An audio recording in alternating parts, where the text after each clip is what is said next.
सर्वप्रथम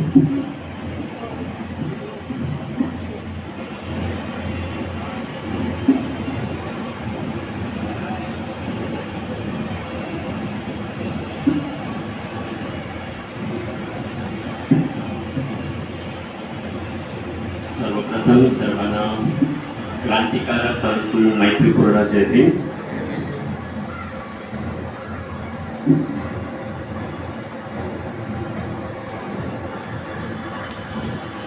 येच बुद्धा अतीताच, येच बुद्धा अनागता,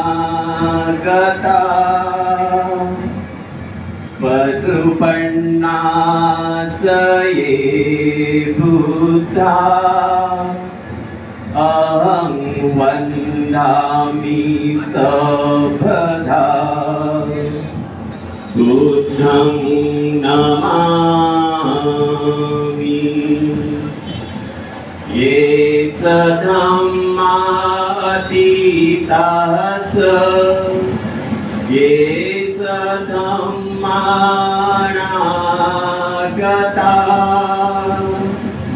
पचुपन्नास ये धम्मा अहं वन्दामि सर्वदा. धम्मं नमामि. ये च संघा अतीताच, ये च संघा अनागता, पचुपन्नास ये संघा अहं वन्दामि सर्वदा. संघं नमामि.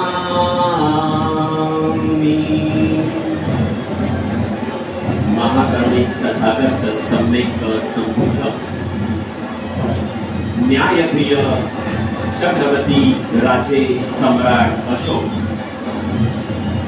विश्वरत्न विश्वभूषण महामानव बोधिसत्व डॉक्टर बाबासाहेब आंबेडकर यांच्या चरणस्पर्शितः विचारांना अभिवादन करू. बौद्धजन पंचायत समिती या समितीचे सन्माननीय सभापती महोदय आदरणीय आनंदराज आंबेडकर साहेब, बौद्धजन पंचायत समितीचे उपसभापती माननीय विनोदजी मोरे साहेब, बौद्धजन पंचायत समिती या समितीचे सन्माननीय सरचिटणीस गाडगे साहेब, या विचारपीठावरील उपस्थित उपकार्याध्यक्ष मनोहरजी मोरे साहेब, या विचारपीठावर उपस्थित अतिरिक्त जयविंदर जाधव साहेब, रवींद्र पवार साहेब, त्याचप्रमाणे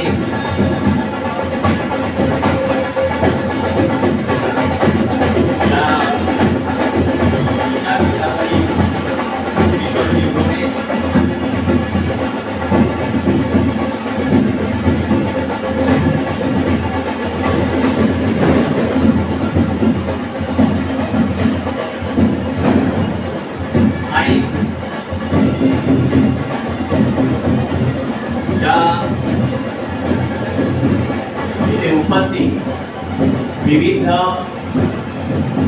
समित्या, त्या समितीचे सर्व अध्यक्ष आणि चिटणीस, आणि विशेषतः हा जो वर्षभराचा कार्यक्रम आहे, त्या कार्यक्रम जे त्यांच्या अधिपत्याखाली असतात ते आमचे संस्कार कमिटीचे सन्माननीय अध्यक्ष मंगेशजी पवार साहेब, चिटणीस मनोहर बापू मोरे साहेब, उपस्थित सर्व बौद्धचार्य बौद्धचार्य,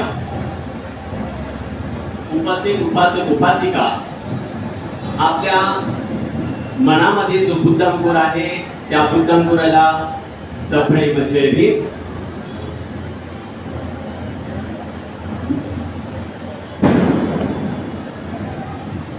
आजचा जो विषय आहे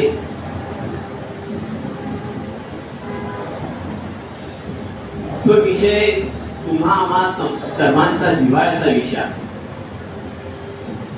परंतु सुरुवातीला सांगेन की मी कोणी प्रवचनकार किंवा कोणी व्याख्याता नाही. मी सर्वसामान्य एक मुलगा आहे आणि विशेषतः मी रमाईचा लेख आहे. म्हणून माझ्या आईबद्दल बोलायचं असेल तर मला प्रवचनकार किंवा मला व्याख्याता होण्याची गरज नाही. मला माझ्या आईबद्दल बोलायचंय. मला फक्त एकच इथे प्रश्न विचारायचा आहे, उपस्थित सर्व उपासक उपासिका बौद्धचार्यांना की रमाईबद्दल आपल्याला कुणाकुणाला माहिती आहे? सर्वांनाच माहिती आहे. मी काय करणार वेगळं. परंतु इतकंच सांगेल सुरुवातीपासून की जगातील सुंदर स्त्री कोण असेल तर ती माता यशोधरा. कारण तिने सिद्धार्थ गौतमाला अखिल प्राण्यांच्या कल्याणासाठी पाठवलं आणि सम्यक संभूत. जगातील सुंदर स्त्री कोण असेल तर ती माझी रमाई. कारण ती माझ्या भीमाची रामू होती. आणि जगातील सुंदर स्त्री कोण असेल तर ती माझी रमाई. कारण आम्हा लेकर वाण्याची ती आई होती.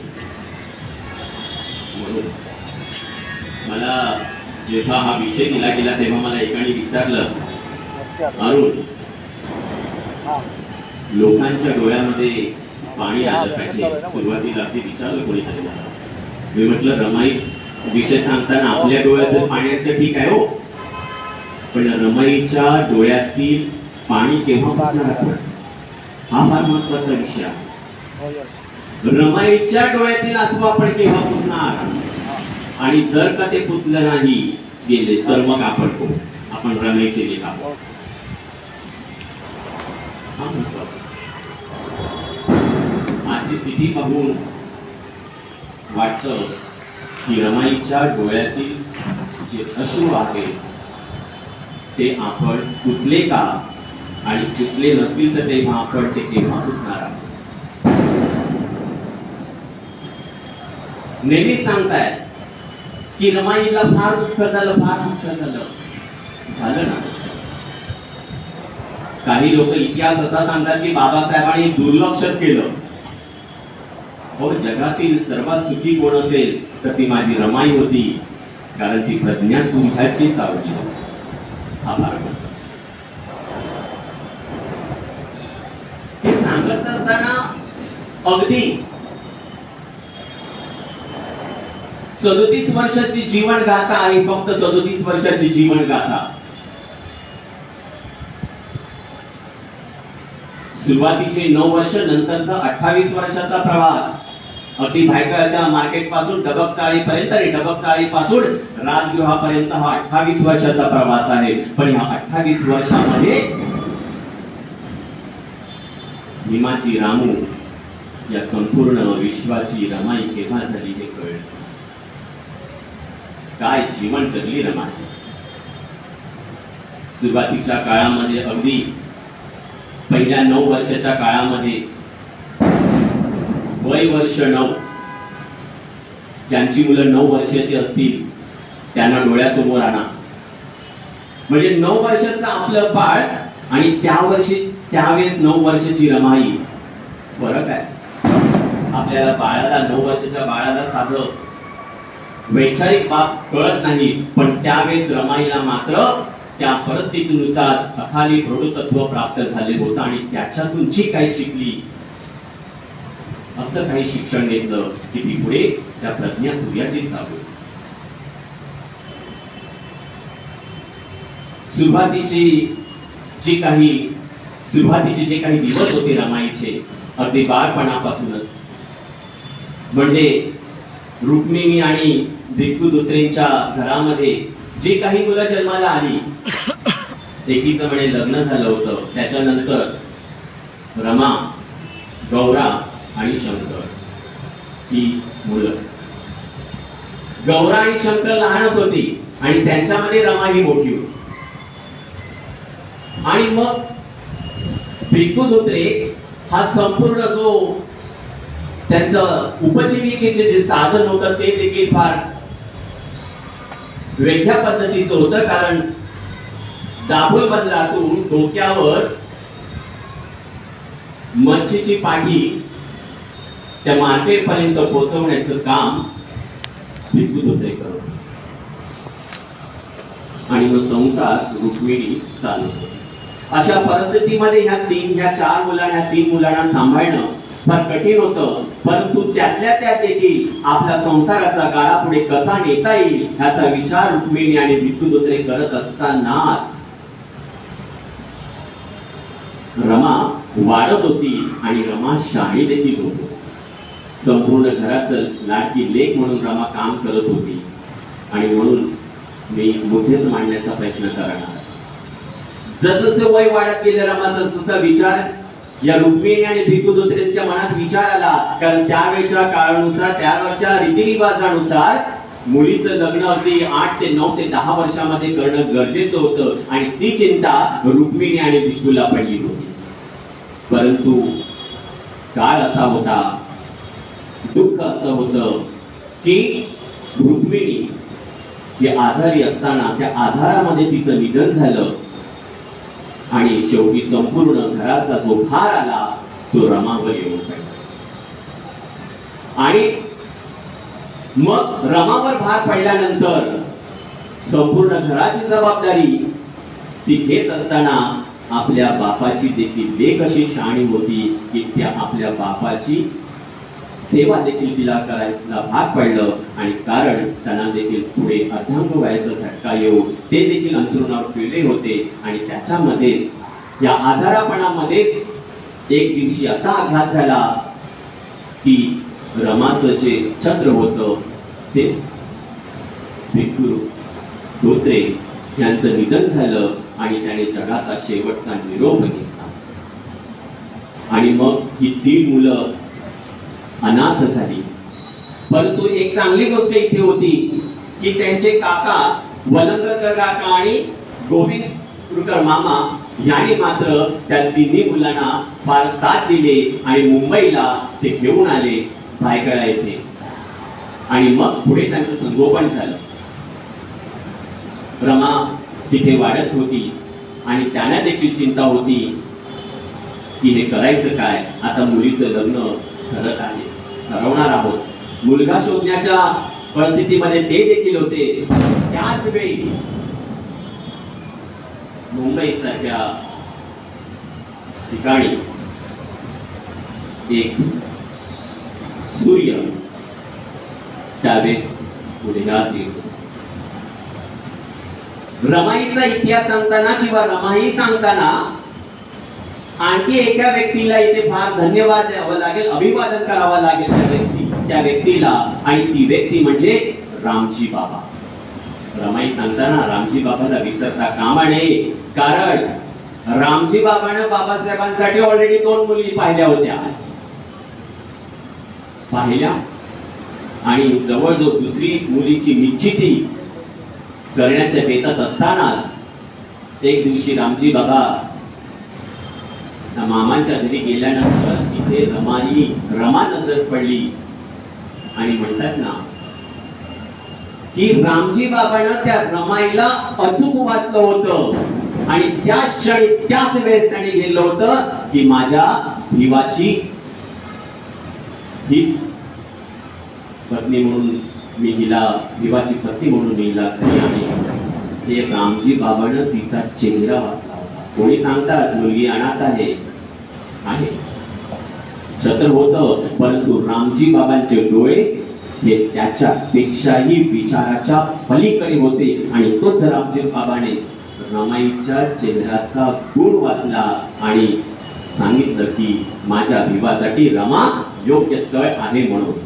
आणि मग घरी येऊन आत्याला सांगितलं, आत्या आई मुलगी निश्चित करून आलेलो आहे. आणि मग त्याच क्षणाला 2 मुली नाकारल्या होत्या रामजी बाबांना. त्यांचं देखील संपूर्ण जो काही लग्नाचा खर्च वगैरे होता तो रामजी बाबाने केला. आणि मग 1906 ज्या व्यक्तीनं या देशाचा इतिहास लिहिला, त्या प्रज्ञा सूर्याचं लग्न आणि आमची तुमची सर्वांची माय रमाई तिचं लग्न भायखळ्याच्या त्या मार्केटमध्ये बाजारामध्ये. भारत देश लिहिणारा व्यक्ती लग्न कुठे लागतंय? भायखळ्याच्या मार्केटमध्ये. प्रत्येक गोष्ट फार महत्वाची आहे जीवनातली. ते मार्केट देखील तितकंच महत्वाचं आहे. आणि जेव्हा लग्न लागलं तेव्हा फार रमाईला देखील ते दुःख होतं आणि बाबासाहेबांना देखील ते दुःख होतं. कारण आपल्या भारतामध्ये पद्धत आहे ना की मुलगी जेव्हा सासरी जाते तेव्हा ती रडत असते. परंतु वेळ तशी होती की रमाईचं जेव्हा रमाचं लग्न होत होतं त्यावेळेस मात्र ना धोत्रे होते ना आई होती.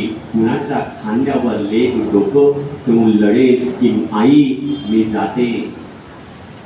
त्यावेळेस रुक्मिणी देखील नव्हती आणि ती धोत्रे देखील नव्हते. त्याच वेळेस दुसरी एक महत्वाची गोष्ट, ज्यावेळेस रमाईचे आई वडील नव्हते त्याच वेळेस मात्र तिथे भीमाई देखील उपस्थित नव्हती. तो देखील अत्यंत महत्वाचा. बाबासाहेबांचे डोळे देखील कदाचित त्यावेळेस भीमाईला शोधत असतील. माझी आई नाही, माझं लग्न बघण्यासाठी माझी आई नाही. आणि मग थाटामाटा त्यावेळेस लग्न झालं बाबासाहेबांचं आणि रमाईचं. आणि मग संपूर्ण घर पुढे रमाबाई बनून गेलं. प्रत्येक गोष्ट रमाई शिवाय हालत नव्हती. आणि मग आईच्या रूपानं किंवा बाबाच्या रूपानं रमाईला रामजी बाबा भेटले होते. प्रत्येक गोष्ट रामजी बाबाला ती सांगायची, प्रत्येक गोष्ट रामजी बाबा रमाईला सांगायची. आणि मग हे करत असताना रमाईचं मात्र शिक्षण नव्हतं. परंतु बाबासाहेब त्याच वेळेस मात्र लग्नाच्या नंतर मॅट्रिक पास झाले, मॅट्रिक उत्तीर्ण झाले. आणि रमाईला फार मोठा आनंद झाला की माझा नवरा मॅट्रिक पास झालेला. सगळीकडे बाबासाहेबांचं कौतुक चाललं होतं, बाबासाहेबांचा सत्कार समाज करत होता. आणि एकीकडे तिचा नवराच मॅट्रिक पास झाला होता. तिचा आनंद केवढा हा शब्दामध्ये न मांडता येणारा आनंद आहे. आणि मग हा आनंद द्विगुणित पुन्हा होण्यासाठी तारीख होती 12 डिसेंबर 1912. 12 डिसेंबर 1912, 12-12-12. आणि रामजी बाबांच्या घरामध्ये एक सुंदर असं बाळ जन्माला आलं. अर्थात तुमचे आमचे आणि बौद्धाचार्यांचे जनक भैयासाहेब आंबेडकरांचा जन्म झाला. बाळाचं नाव ठेवायचं काय? लोकांनी भरपूर सांगितलं, नातेवाईकांनी सांगितलं अमुक ठेवा, परंतु रमाईला विचार घेऊन बाबासाहेबांनी क्रांतीबा ज्योतिबा फुलेंचं उदाहरण दिलं. ज्योतिबाच्या मुलाचं नाव यशवंत, आपल्या मुलाचं देखील नाव रामू आपण यशवंत ठेवू. आणि साहेबांच्या बोटाला रमाई देखील मंजूर झालं की आपल्या बाळाचं नाव यशवंत होईल. आणि मग हे करत असताना बाबासाहेब शिकत होते. प्रवाह शिकण्याचा चालू होता. शिकत असताना देखील मनामध्ये कुठेतरी आलं की आपण रामूला देखील शिकलं पाहिजे. ज्योतिबाने सावित्रीला शिकवलं, क्रांतीबा ज्योतिबाने सावित्रीला शिकवलं. त्या पद्धतीने रमा देखील शिकली पाहिजे, रामू देखील शिकली पाहिजे. शिकवणार कोण? बाबासाहेबांनी इथं सांगितलं की रामू तुला शिकायचं आहे. रमाईने सांगितलं साहेब मी शिकेन, मी बाहेर शिकायला जाणार नाही, तुम्ही शिकवत असाल तर बोला. बाबासाहेब निस्तेपणे हसले आणि सांगितलं रामू मी शिकवेन तुला. आणि बाबासाहेबांनी रमाईला शिकवलं, वाचण्यासाठी, बोलण्यासाठी, लिहिण्यासाठी शिकवलं. भैया साहेबांचा जन्म, रमाईचं शिक्षण, परंतु त्याच्यामध्ये एक अत्यंत वाईट घटना घडली. ज्यावेळेस बौद्धिसत्व डॉक्टर बाबासाहेब आंबेडकर बडोद्याला सयाजीराव गायकवाड यांच्या शासनामध्ये जेव्हा नोकरी करत होते, त्यावेळेस मात्र 1913 अत्यंत दुःख असं झालं की 1913 मध्ये सुभेदार रामजी बाबा यांचं निधन झालं. सुभेदार रामजी बाबा यांचं निधन झालं. रमाई संपूर्ण जे आयुष्य रामजी बाबा म्हणून करत होती तो तिचा आधारस्तंभच निघून गेला होता. कारण रमाईसाठी रामजी बाबा अत्यंत महत्वाचे होते. कारण बाबासाहेब संपूर्ण अभ्यासामध्ये गुंतले असताना हा संसार कुणाच्या हितावर चालवायचा, तर वैचारिक दृष्टिकोन आणायचा कुठून, तो माणूस माझ्या आयुष्यातून निघून गेला होता. हे दुःख रमाईने तितक्यात पोहोचवलं. आणि मग एकीकडे बाबासाहेबांचं शिक्षण सुरू होत असतानाच बाबासाहेब शिक्षणासाठी परदेशामध्ये गेले.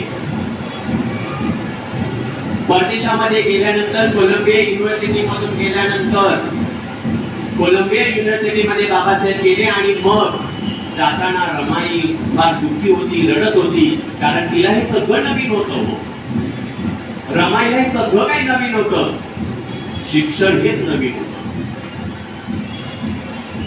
आणि मग बाबासाहेब कोलंबिया युनिव्हर्सिटी मधून न्यूयॉर्क वरून रमाईला पत्र लिहितायत. रमा, बोट सुरू होत असताना तुझ्या डोळ्यातील आसव पाहिले, पण रमा विरह आणि दुःख आपल्याला मोठी करणारी आहे. काय म्हणतात बाबासाहेब? बाबासाहेबांच्या पत्रामध्ये रमा विरह आणि दुःख आपल्याला मोठी करणारी आहेत. जी दुःख आपल्याला प्रकाशनात नेतात त्यांचे आभार मानायचे असतात. जी दुःख आपल्याला प्रकाशात नेतात त्यांचे आभार मानायचे असतात. हे पत्र होतं रमाईला बाबासाहेबांचं.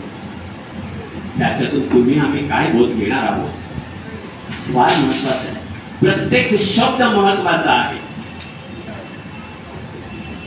आत्ताच म्हटल्याप्रमाणे रामजी बाबांचं निधन, परंतु जो 4 वर्षाचा जो कालखंड होता 1913 ते 1917 हा कालखंड रमाईसाठी फार दुःखदायक काळ होता. कारण त्याच्यामध्ये एक घटना अशी घडली, बाबासाहेब विलायतीत असताना, परदेशामध्ये असताना रमेश नावाचा जो दुसरा मुलगा होता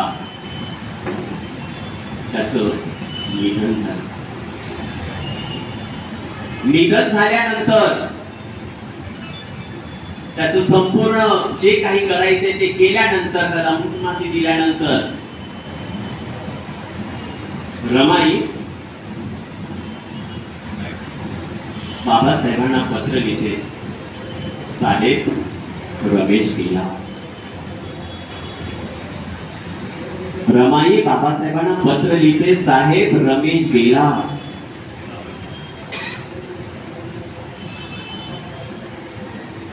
परिस्थितीचं गांभीर्य असं आहे, पोटचा गोळा निघून जातोय आणि ती बाबासाहेबांना कळवते, साहेब रमेश गेला. विचार करा त्यावेळेस रमाईची स्थिती काय असेल, त्याच वेळेस बौद्धिसत्व बाबासाहेब आंबेडकरांची स्थिती काय असेल. अहो, पुण्याच्या खांद्यावर डोकं ठेवून रडली असतील ही माणसं. काळ आठवा तो नजरेसमोर आणा, कुणाच्या डोक्यावर, कुणाच्या खांद्यावर डोकं ठेवून रडली असेल रमाई.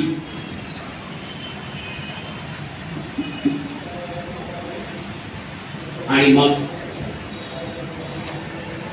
ते धैर्य, ती गंभीरता, ते दुःख रमाई ताकदीने कळत होती. कारण बोधिसत्वांची ती सावली होती आणि त्याच्यावरती विचारसरणी झाली. त्याच काळामध्ये मी आधीच म्हटलं की 1913 ते 1917 हा जो कालखंड होता तो फार दुःखदायक कालखंड होता. रमाईच्या जीवनावर एकावर एक आघात होत होते. बाबासाहेबांचं तिसरं बाळ, रमाईचं तिसरं बाळ,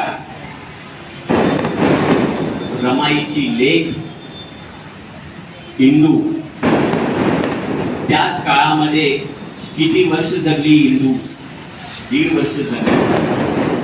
1917च्या त्या कालखंडामध्ये 1.5 वर्ष असतानाच इंदू रमाईला सोडून गेली. त्याच वेळेस त्याच कालखंडामध्ये आनंदरावांचं त्याच कालखंडामध्ये निधन झालेलं होतं. हा संपूर्ण आघात रमाई स्वीकारत होती. हा संपूर्ण इतिहास, हा संपूर्ण कालखंड जिने पाहिला, आपण तो वाचला, ती रमाई.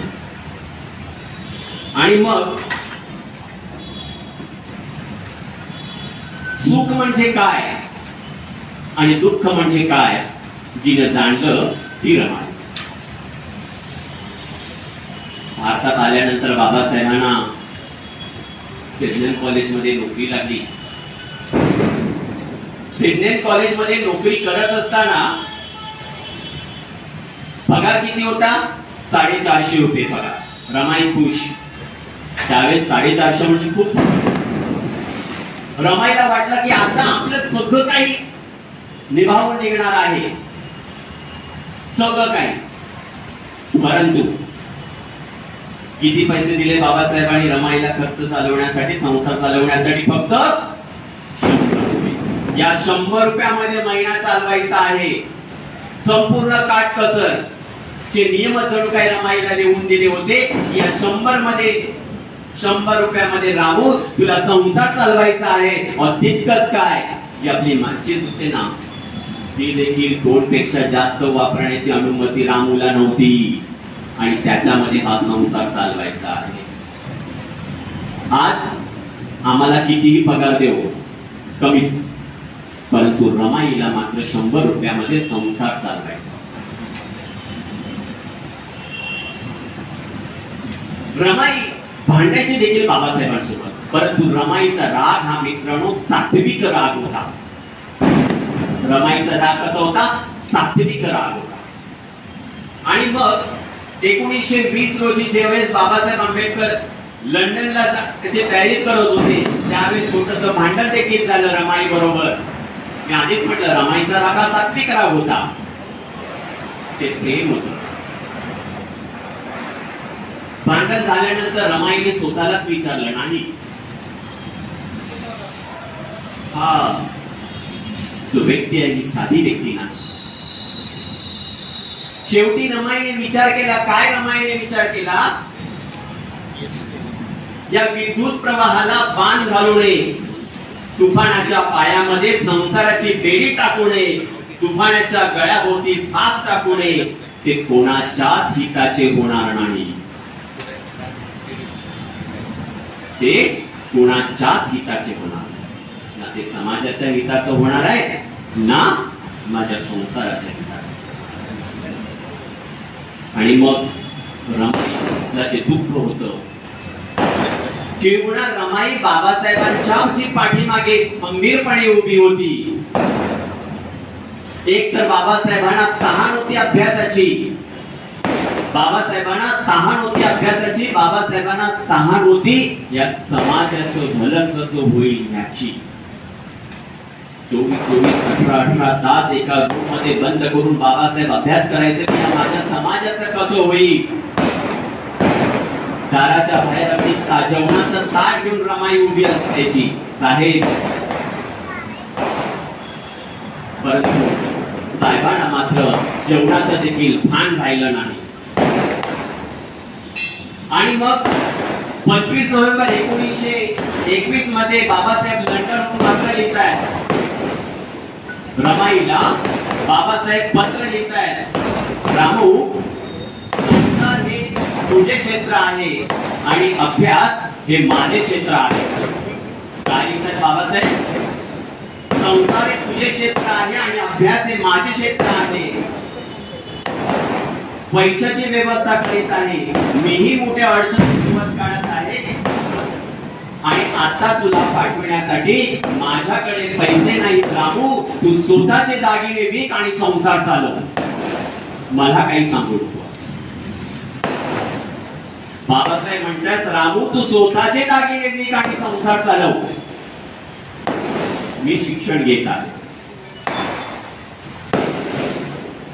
मी आधीच म्हटलं की आपल्याला रमाईची आसव पुसावेच लागणार आहे. मग बाबासाहेब पुण्यासाठी शिकवत होते. प्रश्न आहे, प्रत्येकाने आज प्रश्न विचारायचा आहे स्वतःच्या मनाला की बाबासाहेब असं का म्हणाले? रमा, तुझे स्वतःचे दागिने विक आणि संसार चालव, मला अभ्यास करायचा आहे.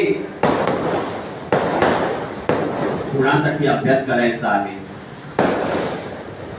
हा प्रश्न प्रत्येकानं स्वतःला विचारला पाहिजे की बाबासाहेब हे सर्व कुणासाठी करत होते?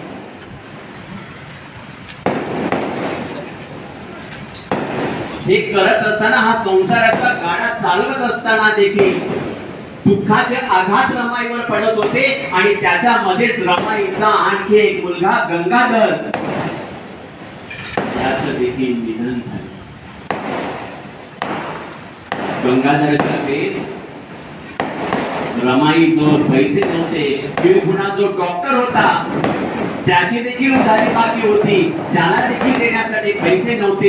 इतकी परिस्थिती बिकटची असताना रमानं ते देखील दुःख पचवलं. कुणासाठी? प्रश्न की रमाईने प्रत्येक दुःख हे कुणासाठी पचवलं? प्रत्येकाने प्रश्न विचारायचा आहे, प्रत्येकाच्या मनाला प्रश्न विचारायचा आहे की रमाईने हे दुःख कुणासाठी पचवलं? त्याचं उत्तर सापडणं फार गरजेचं आहे. याचं उत्तर शोधणं फार गरजेचं आहे. आणि जर का उत्तर शोधत नाही तर तुम्ही आम्ही रमाईचे लेख असले आणि तुम्ही आम्ही बाबासाहेबांचे लेख असले, होऊ शकत नाही. जर प्रश्नाची उत्तर सापडली नाही तर ते होऊ शकत नाही. हा संसार चालवत असताना कुणालाही त्या घरामध्ये रमाईने केव्हाही तुझा भाव दिला नाही, जावेला कधी अंतर पाडून दिलं नाही. काळ असा होता, वाचण्यात असं आलेला आहे की रमाई ज्यावेळेस हा संसार चालवत होती त्यावेळेस असं म्हणतात की रात्री उडदाची डाळ भिजत ठेवून दुसऱ्या दिवशी ती माय खात होती. अहो, 4 भाकऱ्या करायच्या, त्याच्यामध्ये वाटेकरी देखील होते. भैयासाहेब होते, मुकुंदराव होते, गौरा आणि लक्ष्मी वहिनी आणि रमाई मिळाली तर त्याच्यामध्ये देखील त्या दोघी जणी काय. हा संसार चालवत होता. हा संसार कुणासाठी, इतक्या हालाकीचे संसार कुणासाठी चालवत होते रमाई, ह्याचा विचार करणं फार गरजेचं आहे. आणि मग हा संसार चालवत असताना नेमकं करायचं काय? बाबासाहेब शिकायला परदेशामध्ये. रमाईनं केव्हा त्यांना पत्र लिहून सांगितलं नाही की माझे हे हाल चाललेले आहेत, मला पैसे पाठवा, केव्हा सांगितलं नाही त्या मातेनं. कारण त्यांच्या अभ्यासामध्ये अडथळा येऊ नये ही रमाईनं ओळखलं होतं की त्यांच्या अभ्यासामध्ये मला अडथळा आणायचा नाही. नवरा परदेशामध्ये शिक्षण घेतोय आणि इथे रमाईला खायला नाही. रमाईने पदर कसला आणि मग घराबाहेर पडली. अगदी दबकताळीपासून माहीमपर्यंत बिचारी सकाळी लवकर जायची आणि थोडी लेट यायची, कारण लोक बघतील. लोक त्यावेळेस विचार करत असतील, नवरा परदेशामध्ये शिकतोय आणि ही बाई मात्र कुठेतरी गवऱ्या आणि ती लाकडं जमा करण्यासाठी जात आहे, आपला संसार चालवण्यासाठी. लोक बोलत होते त्यावेळेस, पण तेही लोक रमाईनं मनावर घेतलं नाही. तिच्या अंगावर दागिनेपेक्षा तिचा सर्वात मोठा दागिना जो कुणाकडे नव्हता तो रमाईकडे होता. हा स्वाभिमानी रमा. रमाई जळत होती, परंतु ती हारणाऱ्या देखील. आणि मग 1923 रोजी जेव्हा बोधिसत्व बॅरिस्टर होऊन भारतामध्ये आले, त्यावेळेस मात्र तो आनंद फार द्विगुणित आनंद होता सर्वांसाठी. आणि जिचा नवराच परत येणार होता तिच्यासाठी मात्र तो आनंद सर्वोच्च आनंद होता. आणि मग बॅरिस्टर भारतामध्ये येणार, खुद्द रमाईचं काळीच भारतामध्ये येणार. सगळ्यांसाठी अगदी कपडे वगैरे सगळ्यांसाठी घेतले. लक्ष्मी वेळी देखील कपडे घेतले, मुकुंदरावांना देखील घेतले, भैया साहेबांना देखील घेतले, सर्वांसाठी घेतलं. आणि विशेषतः बाबासाहेबांनी एक पाठ आणि धोतर देखील. साहेब येणार आहे. साहेब कोण? बॅरिस्टर साहेब. असं म्हणतात की त्यावेळेस कुणीतरी, त्यावेळेस शाहू महाराजांनी काहीतरी जरीचा फटका दिला होता, त्याचं तिने लुगड्यामध्ये रूपांतर केलं आणि बोधिसत्वांच्या बॅरिस्टरच्या स्वागतासाठी स्वागतासाठी गेल्यानंतर अहो उलट्या पाखरांचे पंख मोजणारे बोधिसत्व डॉक्टर बाबासाहेब आंबेडकर रमाईला पाहता क्षणी डोळ्यामध्ये अश्रू उभे राहिले. कारण त्यांनी ओळखलं होतं ती परिस्थिती, त्यावेळेस त्यांनी ओळखली. आणि मग रमाईचं काय सांड होतं. घरी आल्यानंतर बाबासाहेब देखील, परंतु रमाईची इच्छा ना फार समजूतदार होत्या. रमाईची इच्छा फार समजूतदार होत्या. आणि मग रुपयाचा प्रश्न, ह्या प्रबंधाला जेव्हा डॉक्टर ऑफ सायन्स ही पदवी मिळाली, त्यावेळेस रमाईचं मन आणखी भरून आलं की माझ्या नवऱ्याला काहीतरी आणखी मिळालेला. तिला ते शब्दही उच्चारता येत नव्हते त्यावेळेस, परंतु आभाळ एवढं कौतुक लोक करत होते. मग त्याच्यापेक्षा रमाईच्या हृदयामध्ये बाबासाहेबांविषयी किती कौतुक असेल हे आपण सांगू शकत नाही. कारण तिच्या समोर ज्ञानाच्या शिखराकडे जाणारा संपूर्ण पंडित तिथे उभा होता. अशाच काळामध्ये हे सगळा संसाराचा गाडा चालवत असताना रमाईची प्रकृती देखील बिघडत चालली होती. आणि मग 1925 रोजी थोडीशी प्रकृती रमाईची ढासळली आणि डॉक्टर उद्धवकरांनी बाबासाहेबांना सल्ला दिला होता की रमाईला कुठेतरी हवापाण्यासाठी न्यावं लागणार आहे. आणि मग बाबासाहेब रमाईला घेऊन सोलापूर जिल्ह्यातील बावी येथे वालचंद्र रामचंद्र कोठारी यांच्या तिथे मळ्यामध्ये पाहुणे म्हणून गेले. तिथे एक घटना घडली. बाबासाहेब म्हणे शिकारीला गेले. रमाई सांगत होती साहेब तुमचं काम नाही, पण गेले.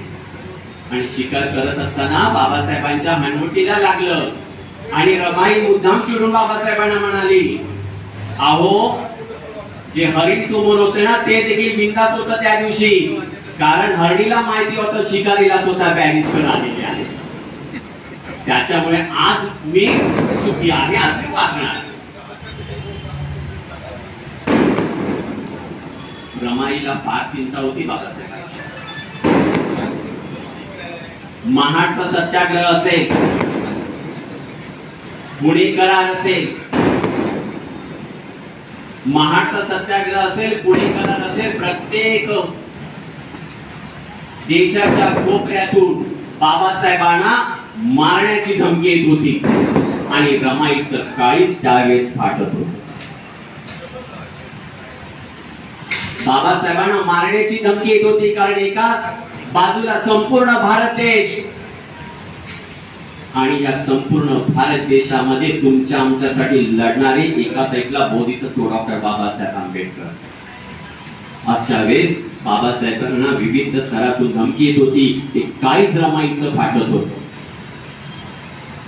उपवास करायची रमाई बाबासाहेबांसाठी आणि मग एकदा हट्टच पकडला की मला पंढरपूरला जायचंय. बाबासाहेब चिवले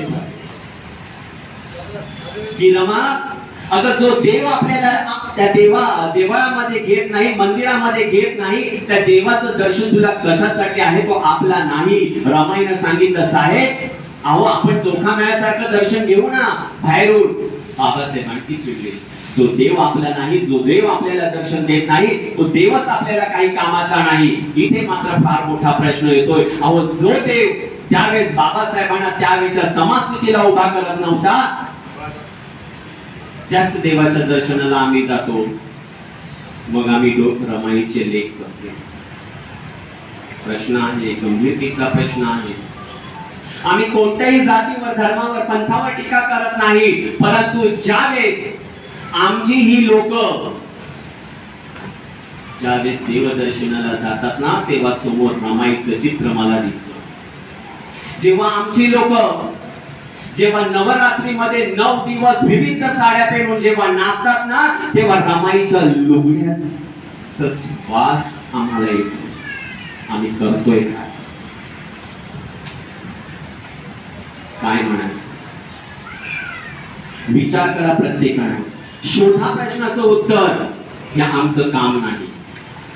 आम्हाला देव नको, आम्हाला बुद्ध हवा, आम्हाला बाबासाहेबांच्या 22 प्रतिज्ञा. आम्ही काय करतोय, आम्ही कुठे आहोत? मागच्या त्या प्रवचन मालिकेमध्ये एक विषय होता, आदिवासी आणि डॉक्टर बाबासाहेब आंबेडकर. त्यावेळेस सन्माननीय सभापती महोदय आनंद साहेबांनी एक चिंता व्यक्त केली. आदिवासी पर्यंत आपण पोहोचलो नाही, सागाचे शब्द आहेत. अहो आज आपण आपल्यातच भांडत बसलो, आपण भांडत आहोत. त्या आदिवासी पर्यंत पोहोचणार कधी? परिस्थितीचं गांभीर्य आहे, आपल्याला सुधरावंच लागणार. काय विचार करत असेल रमाई तुमच्याकडे पाहून? आपसात भांडत बसलो आहो. मी धर्मांतराला 60 पेक्षा जास्त वर्ष झाली आणि आम्ही स्वतःला रमाईचे लेख म्हणत आहोत. जे दुःख रमाईनं तिच्या आयुष्यामध्ये सोचलं, ते दुःख कोणीही कधीही कोणत्या बाईनं सोचलं नसेल असं ते दुःख होतं. नावले तुमचं नाव. 1926 ला आणखी एक असा आघात झाला. तो आघात रमाईवर देखील होता, तो आघात बाबासाहेबांवर देखील होता. अहो बाबासाहेबांचा एक अनमोल रत्न, राजरत्नाचं निधन झालं आणि बाबासाहेबांचं काहीच तिथे फाटलं. राजरत्न गेला. ज्या खोलीमध्ये राजरत्न गेला, त्या खोलीमध्ये बाबासाहेबांच्या जाण्याची हिंमत होती. बाबासाहेबांची 4 मुलं, रमाईची 4 मुलांचं निधन झालं. कुणासाठी? अहो आपल्या घराच्या ज्या 4 भिंती आहेत ना, त्या भिंतीच्या प्रत्येक भिंतीच्या खाली रमाईच्या मुलांचं बलिदान आहे, हे विसरता कामा नये. आणि जेव्हा तुम्ही हे विसराल तेव्हा तुम्ही स्वतःला बाबासाहेबांची औलाद म्हणून संबोधू नका, तेव्हा समजू नका. हे दुःख जिने पचवलं ती रमाई होती. 4 रमाईची मुलं. अहो कुणाच्या खांद्यावर डोकं ठेवून रमाई रडली असेल आणि कुणाला आपलं दुःख बाबासाहेबांनी व्यक्त करून सांगितलं असेल, कारण बाबासाहेबांना आपलं दुःख व्यक्त करण्यासाठी त्यावेळेची समाज परिस्थिती तशी नव्हती. बाबासाहेब कधी परदेशामध्ये होता आणि ते मुलांचं निधन होत असताना घटना घडत होत्या. कुणाच्या खांद्यावर डोकं ठेवणार, कुणासाठी रडणारा होता. प्रसंग फार बिकट आहे. कुणाच्या आयुष्यामध्ये असं होऊ नये, कारण जो अनुभव गेल्या वर्षी माझ्या पदरामध्ये आला ना, ज्यावेळेस बाळ गेलं ना माझं स्वतःच, त्यावेळेस देशभर माझ्या रमाईचं पुस्तक होतं आणि माझी निसी माझ्या खांद्यावर डोकं ठेवून रडत होती ना, त्याच वेळेस रमाईचा फोटो मात्र समोर होता. अहो माझ्या रमाईचं दुःख मला फार भारी वाटलं. ही परिस्थिती आहे. विचार प्रत्येकाने केला पाहिजे.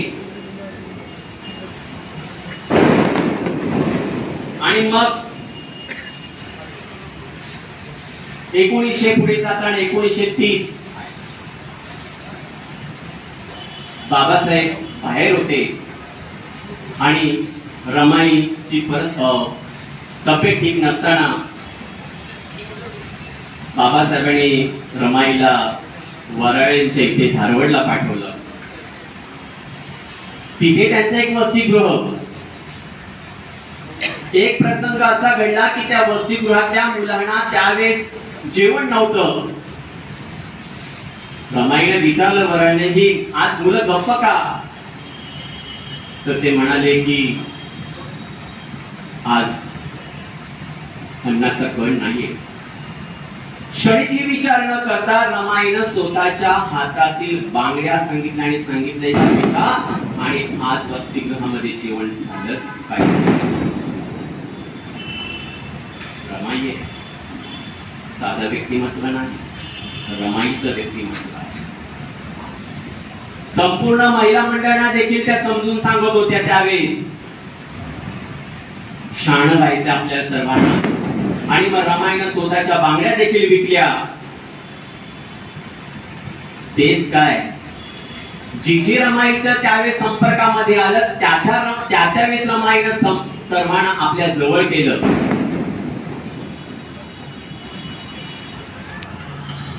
सोलापूरचे न्यायाधीश भालचंद्र वराळे यांचं नाव देखील रमाईनं ठेवलंय.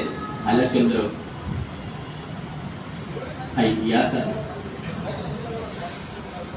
काय पाहिलं रमाईनं तिच्या जीवनामध्ये, काय पाहिलं, काय जाणलं, काय अनुभवलं. रमाची रामू, रामूची रमाई केव्हा झाली हे कळलंच नाही. आणि म्हणून आज पौर्णिमा आहे. रमाईला वंदन करताना तथागतांच्या भाषेमध्ये मी इतकंच म्हणेन, कर्तवाण काय रुदरं कियासिन पूरती पाये तव मम संतती वंदे तं मम मातरं वंदे तं मम मातरं वंदे तं मम मातरं. माझ्या आईला आज मी वंदन करतो. 30 डिसेंबर 1930 च्या पत्रात बाबासाहेब रमाईला लिहितायत, रामू, हा जो काय संसार चालवत आहे मलाही हृदय आहे, पण मी बांधलं गेलेलो आहे क्रांतीशी. माझ्या स्वतःच्या भावना मी केव्हा चित्तेवर सोडलेल्या. बघा बाबासाहेब काय म्हणतात, माझ्या स्वतःच्या भावना मी केव्हा चित्तेवर ठेवल्या आहेत. इतरांना जगता यावं यासाठी मला जगता आलं नाही, तर मी स्वतःला नष्ट करून घेईन, यातच मला अधिक आनंद आहे. बाबासाहेबांचे शब्द आहेत. बाबासाहेब म्हणतात, रामू मी उजव्या हाताने लिहित आहे आणि डाव्या हाताने माझे आसव मी पुसत आहे. बाबासाहेबांचे 1923च्या पत्रामधले हे शब्द आहे. अहो कुणासाठी हे शब्द? मला जर इतरांसाठी जगता आलं नाही तर मी स्वतःला मारून घेण्यातच मला आनंद आहे. हे बाबासाहेबांचे शब्द आहेत. रमाईला बाबासाहेब सांगतात. हे कुणासाठी सांगतायत, कशासाठी सांगतायत, हा इथे प्रश्न आहे. रमाईची आसव पुसण्याचा हा प्रश्न आहे. निर्मळ नितळ पाणी म्हणजे रमाई. काय होती रमाई माझी? काय होती रमाई माय? निर्मळ नितळ पाणी म्हणजे रमाई. दुधावरची साय म्हणजे रमाई. जिने आपल्या बाळाचा मृत्यू पाहिला, जिने दुःख पाहिलं आणि जिने 4 आर्य सत्य जाणलं, ती तथागतांची थेरी किस्सा गौतमी माझी माझी बाळा. ही रमाई.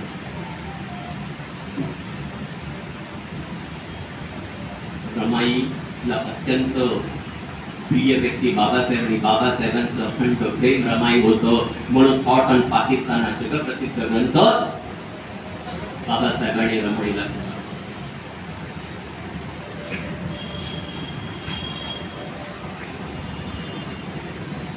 दबकचाळ ते राजगृह 28 वर्षाचा प्रवास. दबकचाळीमधून राजगृहामध्ये राहायला बाबासाहेबांनी जरूर काय ते तो बंगला राजगृह आपल्या अभ्यासासाठी केला होता. रमाईने आणलं. रमाई आणखी रमाईवरचं प्रेम हे अत्यंत महत्वाचं प्रेम होतं. त्या प्रेमाची व्याख्या करता येणार नाही इतकं ते प्रेम होतं. आणि मग असं म्हणतात, साहेबांनी देखील आम्हाला त्या दिवशी सांगितलं, आम्ही 4-5 जण गेलो होतो. राजगृहाच्या बाजूला 99 फीट इथे एक बंगला आहे, रामगुंफा. तो म्हणे बाबासाहेबांनी रमाईसाठी घेतला. परंतु त्याच्यानंतर रमाईच नाही म्हटल्यानंतर तिथे पुन्हा बाबासाहेब गेले नाही आणि तो बंगला काय पुन्हा बाबासाहेबांनी घेतला नाही. प्रेम होतं रमाईवर. काळ पुढे जात होता आणि मग तो काळ होता 27 मे 1935 चा. तो काळ होता 27 मे 1935 चा तो काळ होता. राजगृहामध्ये शांतता पसरली होती. घर संपूर्ण रमामाय होतं आणि त्याच वेळेस बाबासाहेब आपल्या बदलापूरचा जो मित्र होता पद्मनाथ पालवे यांच्या आग्रस्तवती वसईला गेले होते. आणि मग रमाई आजारी असताना त्यांना निरोप काढण्यात आला, पाठवण्यात आला. त्याच क्षणी बाबासाहेब परत आले. रमाई ज्या खोलीमध्ये होती तिथे गेले, कारण तिचे डोळे साहेबांकडे लागले.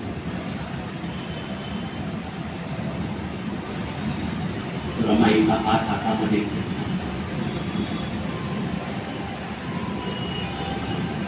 रामू रामू म्हणून बोलत होते साहेब.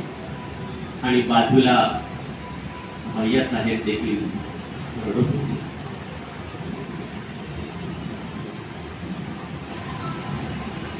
रमाई बोलवते, साहेब यशवंताकडे बघा, त्याला आईची माया द्या, त्याला बापाची माया द्या. रमाईचा हात हातामध्ये असतानाच 27 मे 1935 राजगृहामध्ये संपूर्ण शांतता पसरली आणि ह्या संपूर्ण तुमची आमची माय 1935 ला जगाचा निरोप घेऊन गेली. आणि जेव्हा जगाचा निरोप घेऊन गेली त्यावेळेस शिस्तप्रिय प्रखंड प्रज्ञासूर्य माणूस अक्षरशः लहान मुलासारखा अवढ्यास रडत होता आणि भैया साहेब आई आई म्हणून दहत होते. आपली माय 1935 ला विसरून गेली. वय वर्ष 16. काय जगली रमाई, काय पाहिलं रमाईनं तिच्या आयुष्यामध्ये, काय जाणलं रमाईनं तिच्या आयुष्यामध्ये, विचार करण्याची गोष्ट आहे. मी आधीच म्हटलं की 4 मुलं लहानपणीच निधन पावलेली आहेत.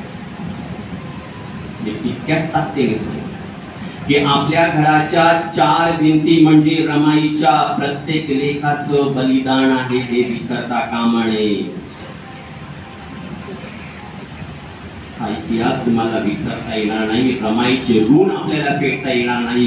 आणि रमाईचे ऋण फेडायचे असेल तर बाबासाहेबांनी सांगितलेला मार्ग आपल्याला स्वीकारावा लागेल. नाहीतर आई,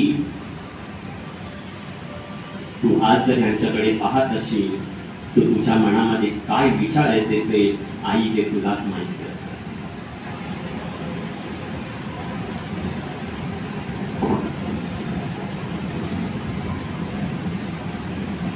आता इतकं सांगेन,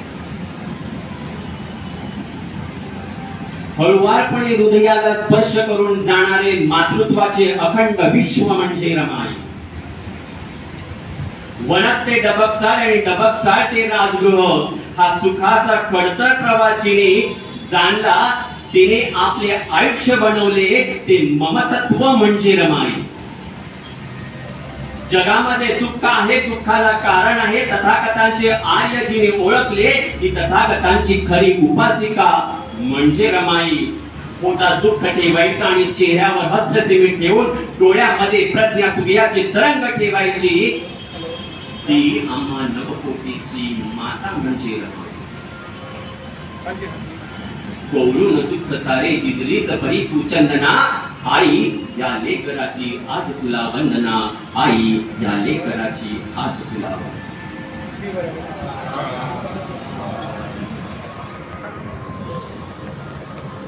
विचार करण्याची वेळ आहे. रमाई साधं व्यक्तिमत्व नाही. रमाई अभ्यासू व्यक्तिमत्व आहे. तुमच्या जीवनामध्ये रमाई जर आणली तर तुमचं जीवन काय आहे त्याचं उत्तर तुम्हाला सापडणार आहे. लक्षात असू. आज पौर्णिमा आहे. मी आभार मानेन संस्कार समितीचे, मी आभार मानेन आमच्या कार्यकारिणीचे की रमाईच्या विषयाच्या दिवशी आज पौर्णिमा आहे. कारण तथागताची खरी उपासिका रमाई आहे. आज आम्ही सहजपणे म्हणतो उपासक आणि उपासिका आपण आहोत का त्याचा विचार प्रत्येकाने केला पाहिजे. म्हणून काय न वाचे न मनानं आजच्या या पौर्णिमेच्या मंगलदिनी पुन्हा एकदा तथागतांना शरण जाताना मी म्हणेन, सो भगवा इति अरहन अरहन वत सो भगवा अरहन्तं शरणं गच्छामि अरहन्तं शिरसा नमामि. सो भगवा इति बुद्धो बुद्धो वतसो भगवा बुद्धं तं शरणं गच्छामि बुद्धं तं शिरसा नमामि. साधु साधु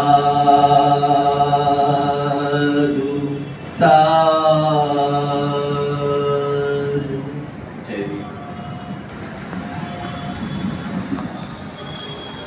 काळजी लागते.